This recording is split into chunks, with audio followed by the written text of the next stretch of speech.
Alright, let's get ready to install these cylinders now. We've got the pistons on.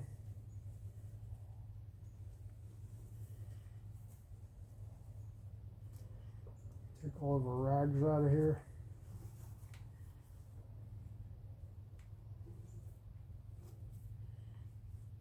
Give these base gasket surfaces a final wipe to make sure we ain't got nothing on there.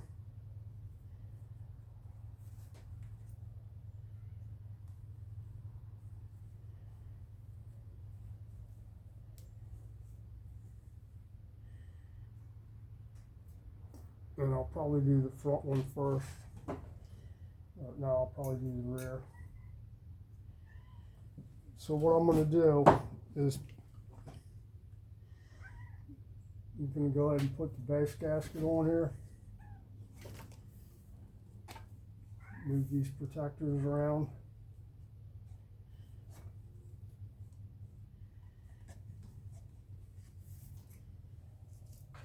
The base gaskets get oriented. You've got two cutouts. There's a drain hole right here, and your dowel pin locator is right there.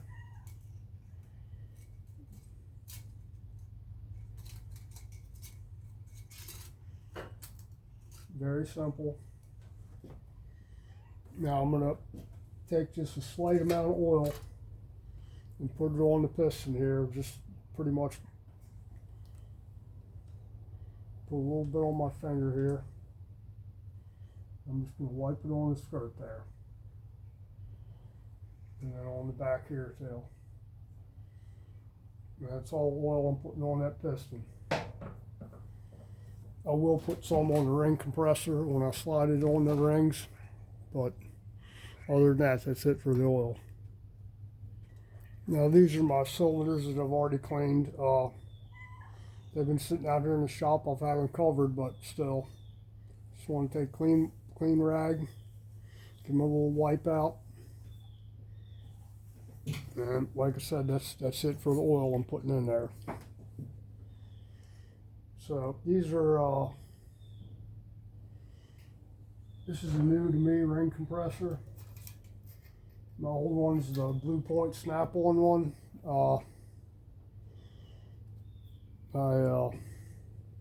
There again, I lent out, I lent part of it out to somebody, and I never got the pliers back, or the one of the bands. So there again, don't lend your tools out even to people you know and trust, or you think you trust. So I just put a little bit of oil on the compressor band here. And we're going to try these out. I probably should have just bought another Blue Point set, Snap-on Blue Point, because they do work really good. And they're not really that expensive. New sets like $100, which doesn't sound like a lot of money, but it is to me. Especially I don't really have a whole lot of income because I don't work, so I'm gonna flip this around here and make sure your rings are where you want them out. I've already checked these with the cylinders on there. So these here you got to actually hold with one hand. Snap-on ones have a ratchet mechanism where you can clamp it down and lock it in place and just let the pliers stand there. So these are a little bit harder to use, but it's what I got, so we'll try them out and see.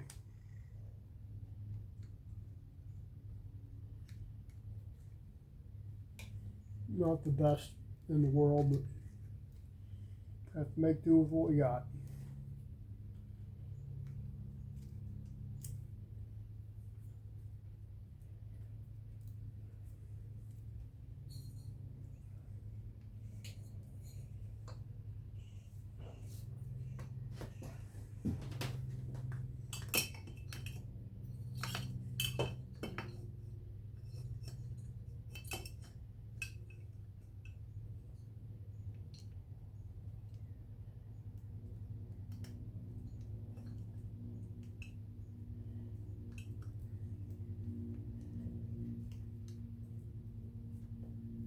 Oh yeah, I don't like these at all.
Damn it.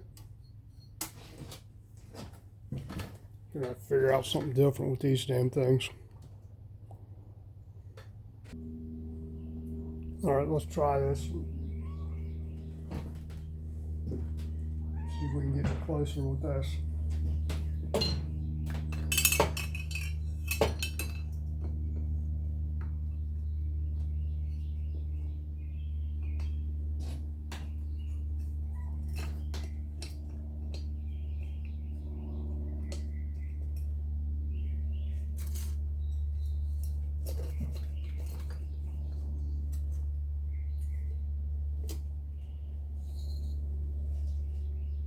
And watch your fingers when you're doing this.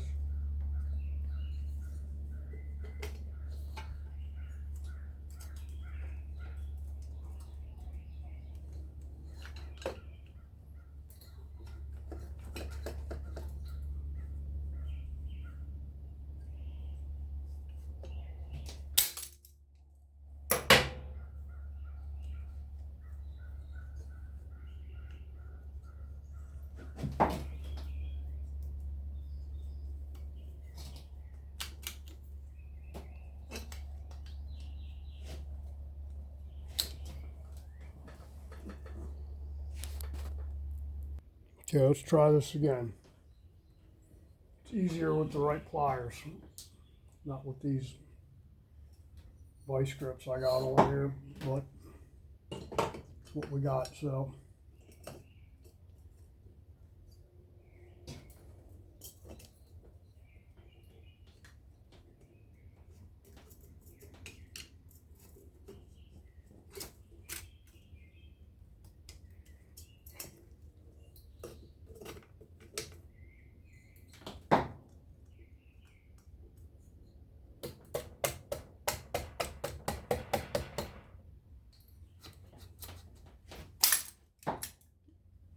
Yeah, I think we got it there. Yeah, we do.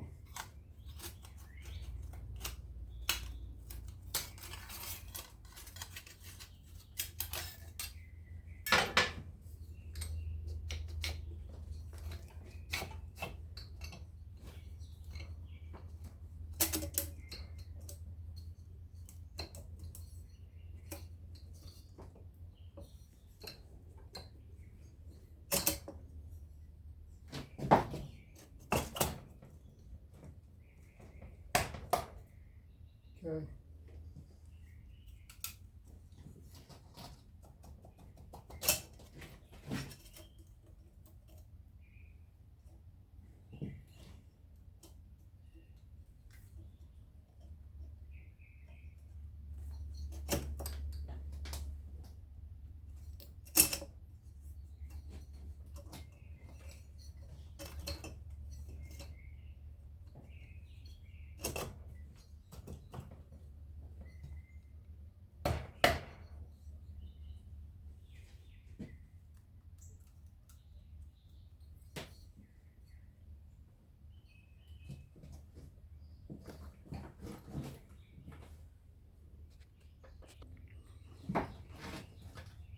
Okay, not the perfect textbook execution, but we got it without breaking any rings or damaging any rings.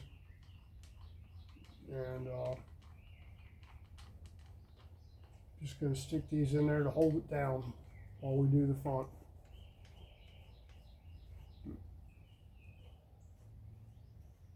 That's just a couple of spacers with a couple of old head bolts.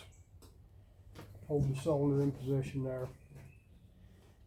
Now we can bring this one up, this front. Actually, you guys get it. I don't need to do the front on film, so you guys get it. Just be careful with the rings. Use a good quality ring compressor. I'd recommend Snap-on Blue Point. I looked them up. They're like $100 even for the complete set. With these rings, the only thing I will say that on the Snap-on ones, there's a up and a downside. So it's got this little arrow on here somewhere right there, I think.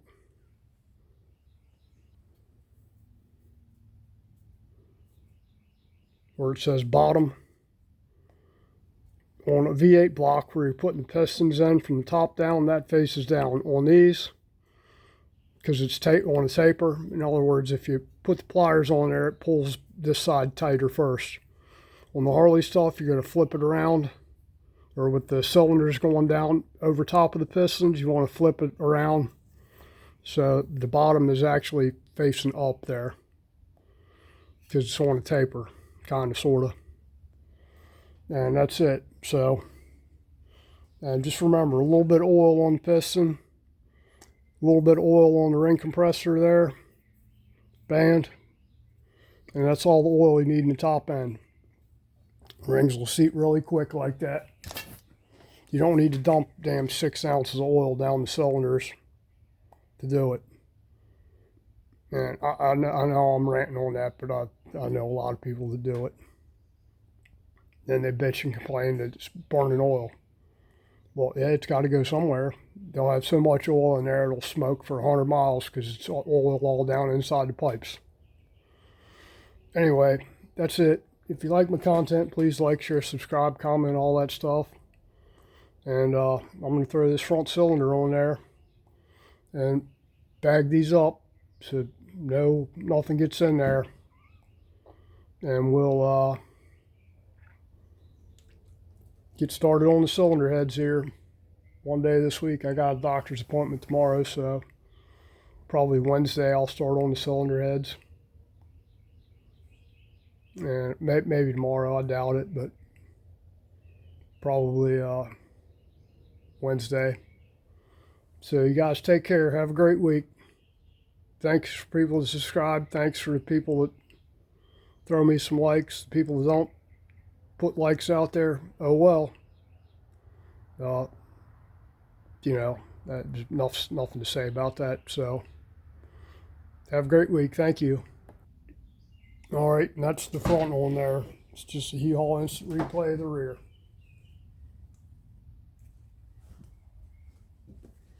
Front's a little bit easier to go on than the back one. You got more room to finagle around in there, but they're on there, so. And I'm just going to take one of these bolts here and stick it on the front. Then I'm going to cover these up and oil them. Or not oil them, I'm going to cover them up with some rags and then throw some plastic on top of it. And that will be that. I can get started on the cylinder heads now. That was the plan anyway, was at least get the cams and the cylinders on there. Take some of these fresh white rags.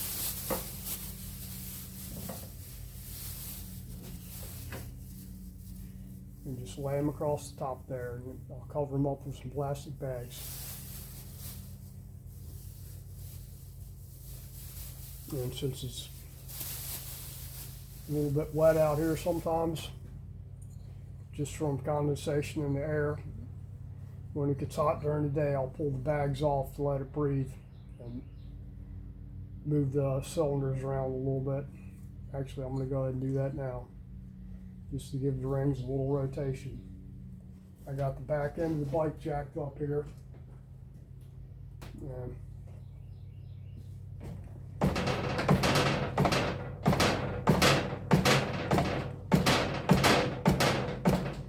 don't know what gear I'm in. Doesn't really matter. I'm just going to bring the pistons down to the bottom, and I'll actually stuff white rags in here.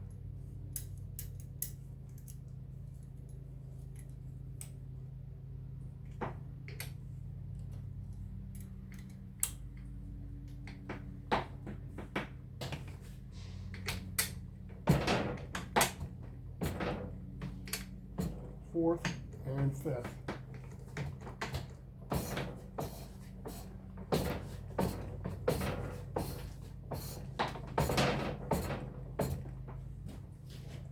That's good for that.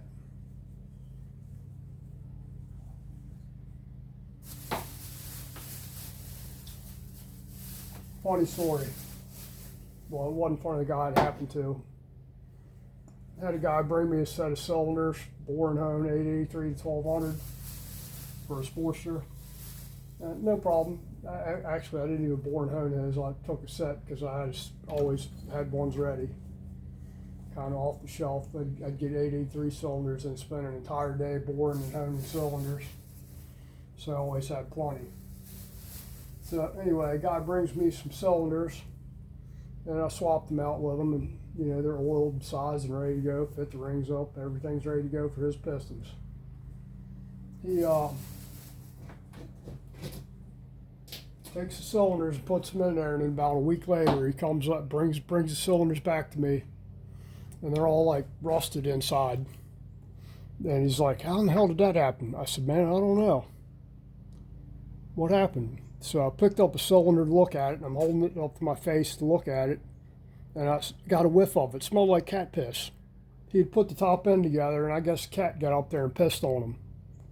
It etched the cylinders pretty damn good. Cat piss, I guess, is pretty corrosive.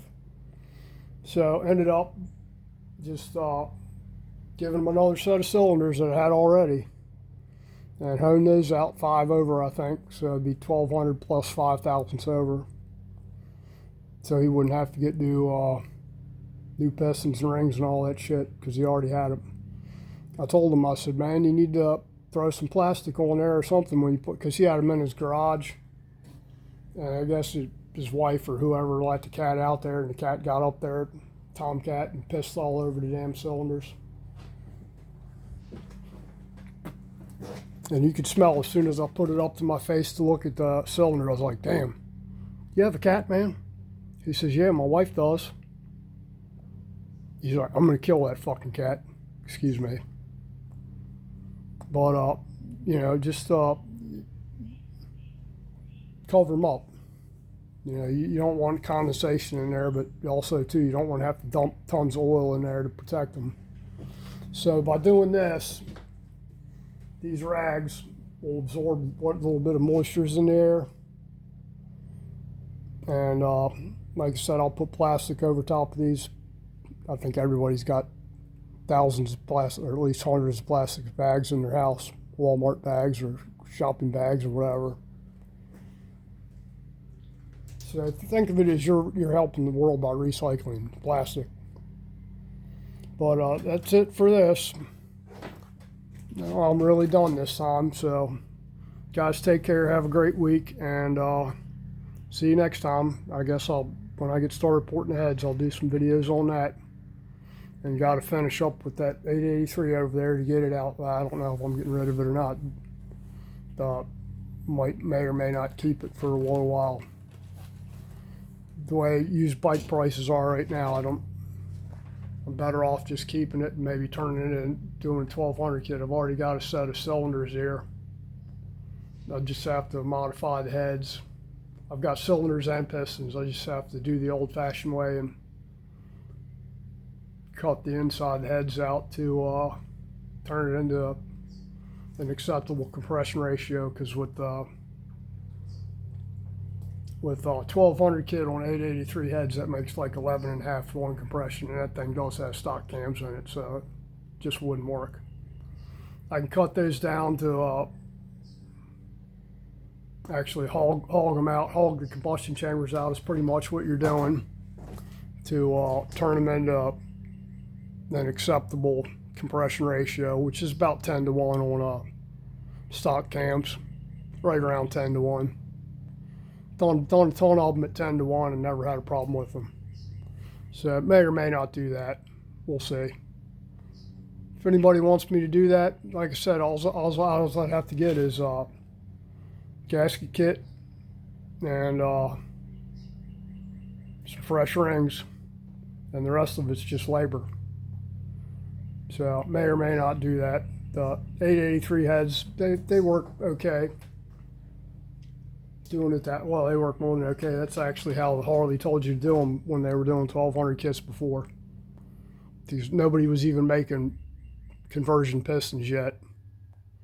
So you would sit there and scroll out on the head where the head gasket surface ended, and you just sit there and hog it out with a burr until you got close. And then CC the head until you got it down to like 62, 64 cc's. If I remember correctly, I'd have to look, I can't remember.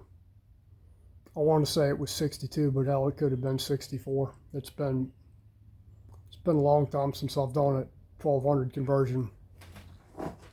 That way anyway. Done them several different ways. The other way is doing 1200 size valves with conversion valves in the 883 heads, which ends up sinking the valves down deeper in the head, so you pick up you lose a few cc's there. And then I would chuck them up in the lathe and cut a 20-degree shelf in there. Then take the pistons and put a very shallow dish in the top of the stock pistons, stock 1200 pistons. And those things made really good power like that. And hell, they would get 60 miles to the gallon with a CV carb all day long. And pull harder than a stock 1200, a lot harder. And start and run on pump gas. That always set those 10, that was like exactly 10 to 1. Yeah, conversion valves, the 20-degree shelf in the head, and then a shallow dish in the top of the stock pistons. Helps when you got a lathe to do that stuff. And Surdy makes really quick work of it. But anyway, this is long enough. I'm just rambling now. So everybody take care. Have a great week.